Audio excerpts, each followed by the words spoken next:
Hello students. तो आज के वर्कशीट नंबर 28 में हमें ऋतुएं जाननी है और ये ऋतुएं किन किन प्रभाव से होती हैं इसको भी जाननी है। तो ये वर्कशीट है क्लास 9 के लिए और सब्जेक्ट है सामाजिक विज्ञान भूगोल। और इस वर्कशीट में हम लोग पाठ जलवायु से पढ़ रहे हैं। तो चलिए शुरू करते हैं कि इस वर्कशीट में हमें क्या क्या जानना है। तो सबसे पहले है कोरियालिस बल। कोरियालिस बल क्या होता है कि पृथ्वी के घूर्णन के कारण पृथ्वी जो घूमती है, मतलब पृथ्वी जो ऐसे घूमती है, ठीक ना, पृथ्वी की घूर्णन की दिशा अगर मान लीजिए इधर से ऐसे घूम रही है तो उत्पन्न बल को कोरियालिस बल कहते हैं। इस बल के कारण पवनें उत्तरी गोलार्ध में दाहिनी ओर और दक्षिणी गोलार्ध में बाईं ओर विक्षेपित हो जाती हैं, मुड़ जाती हैं और इसे फेरेल का नियम कहा जाता है। अब इस चीज को आप थोड़ा ढंग से समझ लीजिए। देखिए, जैसे मान लीजिए कि ये पृथ्वी का विषुवत रेखा है, ठीक, ये पृथ्वी की विषुवत रेखा है और पृथ्वी घूमती भी ऐसी है पश्चिम से पूर्व की ओर, मतलब पृथ्वी की घूमने की दिशा ऐसी होती है। तो इधर से जो हवाएं आती हैं वो उत्तरी गोलार्ध में ऐसे घूम जाती हैं और इधर से जो हवाएं आती हैं दक्षिणी गोलार्ध में ऐसे घूम जाती हैं, ठीक। तो ये उत्तरी गोलार्ध में अपने दाहिनी ओर घूम गई और ये दक्षिणी गोलार्ध में अपने बाईं ओर घूम गई।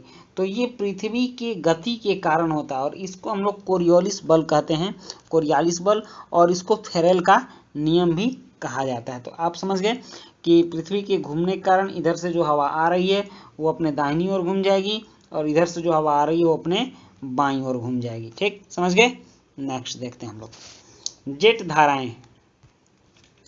ये जेट धाराएं कह रहा है 27 से 30 डिग्री उत्तर अक्षांश के बीच वायुमंडल की क्षोभ मंडल परत में, आप परत जानते हैं क्षोभ मंडल कौन सी होती है, सबसे निचली परत को क्षोभ मंडल कहते हैं, ठीक ना। तो क्षोभ मंडल परत में अत्यधिक ऊंचाई पर, मतलब 12,000 मीटर से अधिक पर संकरी पट्टी में पाई जाने वाली तेज पश्चिमी पवनों को जेट धाराएं कहते हैं और इनकी गति गर्मियों में 110 किलोमीटर प्रति घंटा से सर्दियों में 184 किलोमीटर प्रति घंटा तक होता है। और ये कहाँ होती हैं इसको भी समझ लेते हैं हम लोग।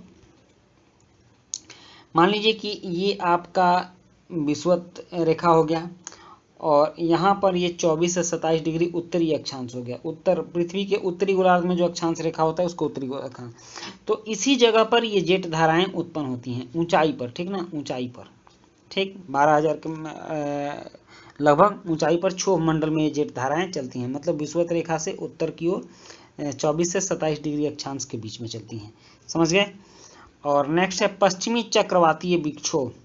तो पश्चिमी चक्रवातीय विक्षोभ क्या होता है, ये पश्चिमी चक्रवातीय विक्षोभ सर्दी के महीनों में उत्पन्न होने वाले पश्चिमी चक्रवातीय विक्षोभ तेज हलचल और तूफान भूमध्य सागरीय क्षेत्र से आने वाली पश्चिमी प्रवाह के कारण होते हैं।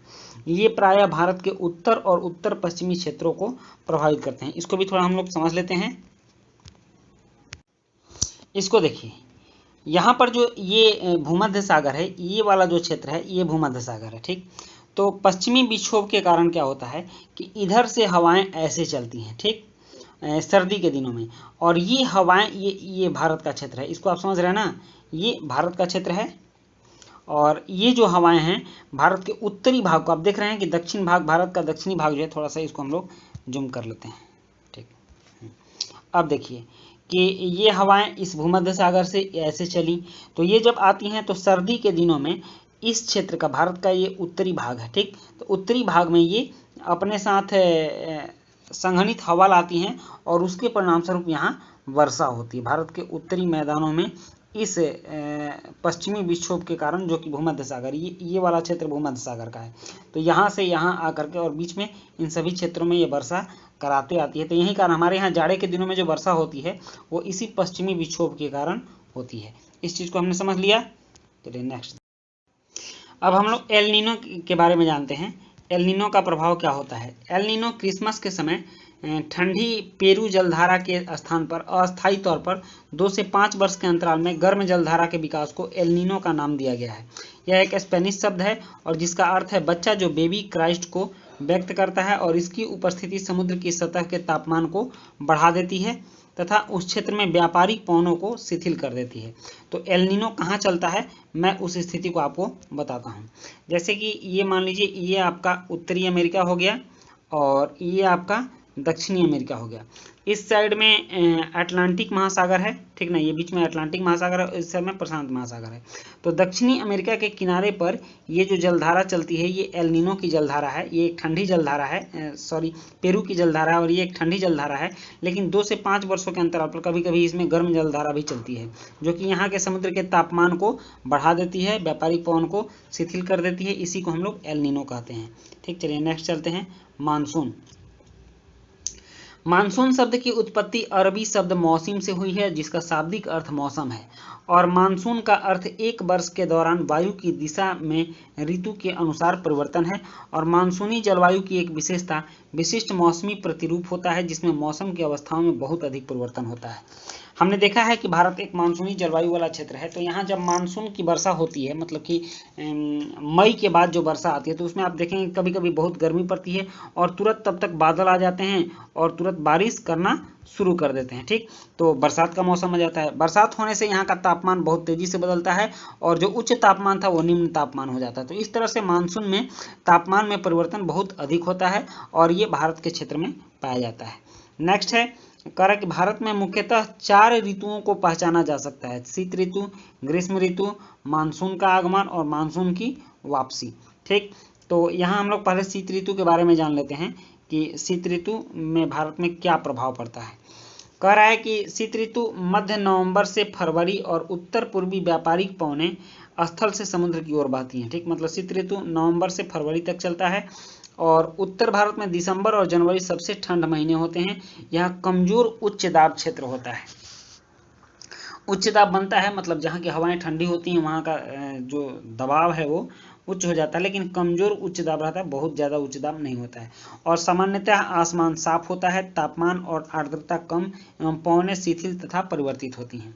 और दक्षिण की ओर बढ़ने पर तापमान में बढ़ोतरी मिलती है। मतलब दक्षिण की ओर का मतलब क्या कि भारत का जो ये जो मैप है, तो इससे ऊपर के भाग को उत्तरी भाग कहते हैं और इससे नीचे के भाग को दक्षिणी भाग कहते हैं। तो आप जब विंध्याचल के पर्वत से इधर आइएगा तो दक्षिण का क्षेत्र कहलाता है और इस क्षेत्र में तापमान में बढ़ोतरी रहती है, मतलब इधर तापमान कम रहता है शीत ऋतु में, तो इधर तापमान ज़्यादा होता है शीत ऋतु में। और नेक्स्ट है कि देश के अधिकतर भागों में मौसम शुष्क और केवल तमिलनाडु तट पर कुछ वर्षा होती है। और पश्चिमी विक्षोभ के कारण कभी कभी उत्तरी मैदानों में वर्षा होती है।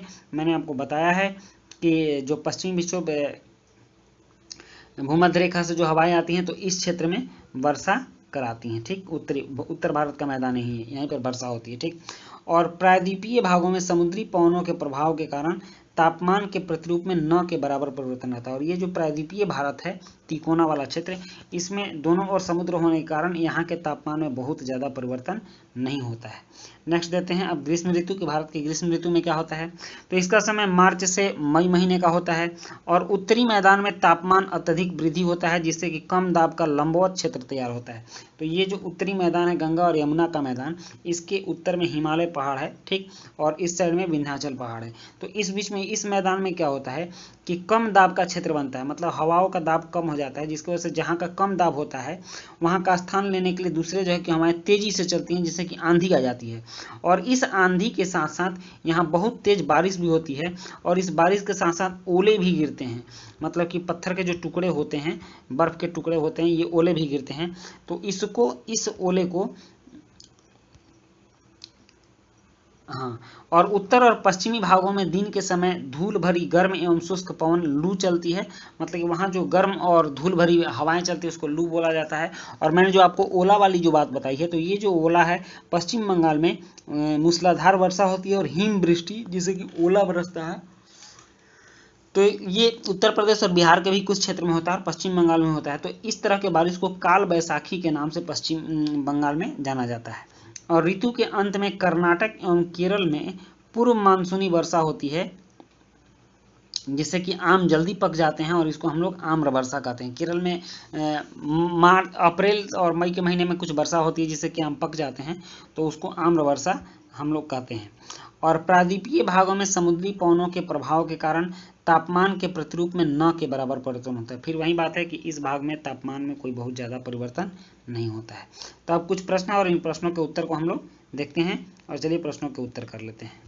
इसमें पहला प्रश्न है कि एल नीनो से आप क्या समझते हैं। ठीक, तो इसका क्या प्रभाव होता है?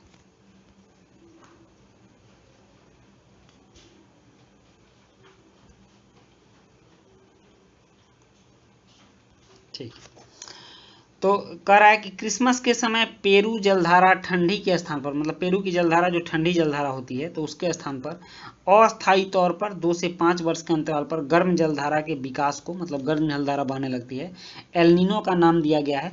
और इसकी उपस्थिति समुद्र की सतह के तापमान को बढ़ा देती है। जब गर्म जलधारा बहेगी तो वहाँ के तापमान बढ़ेंगे ही, और उस क्षेत्र में व्यापारिक पवनों को शिथिल कर देती है, ये इसका प्रभाव होता है। नेक्स्ट दूसरा प्रश्न है कि दिल्ली में चेन्नई की अपेक्षा शीत ऋतु एवं ग्रीष्म ऋतु के तापमान में अधिक अंतर होता है, क्यों? समझ कर लिखिए। तो मैंने आपको बताया है कि जो स्थान समुद्र के निकट होता है वहाँ पर समुद्री हवाओं के कारण, तो चेन्नई समुद्र के नज़दीक है, तो वहाँ पर समुद्री हवाओं के कारण तापमान में ज़्यादा अंतर नहीं दिखता। वहीं दिल्ली का समुद्र से दूर होने के कारण वहाँ के तापमान ग्रीष्म ऋतु और शीत ऋतु में ज़्यादा अंतर दिखाई पड़ता है। नेक्स्ट तीसरा प्रश्न है कि भारत में शीत ऋतु की कुछ विशेषताओं को लिखिए। तो यहाँ है कि शीत ऋतु दिसंबर और जनवरी महीने में सबसे ज़्यादा ठंड पड़ती है, और दक्षिण की ओर बढ़ने पर तापमान में बढ़ोतरी होती है। सामान्यतः आसमान साफ, तापमान और आर्द्रता कम, पवनें शिथिल होती है, और पश्चिमी विक्षोभ के कारण उत्तरी मैदानों में कभी कभी वर्षा होती है। तो अब देखते हैं हम लोग तीसरा प्रश्न। तो चलिए तीसरे प्रश्न को हम देखें।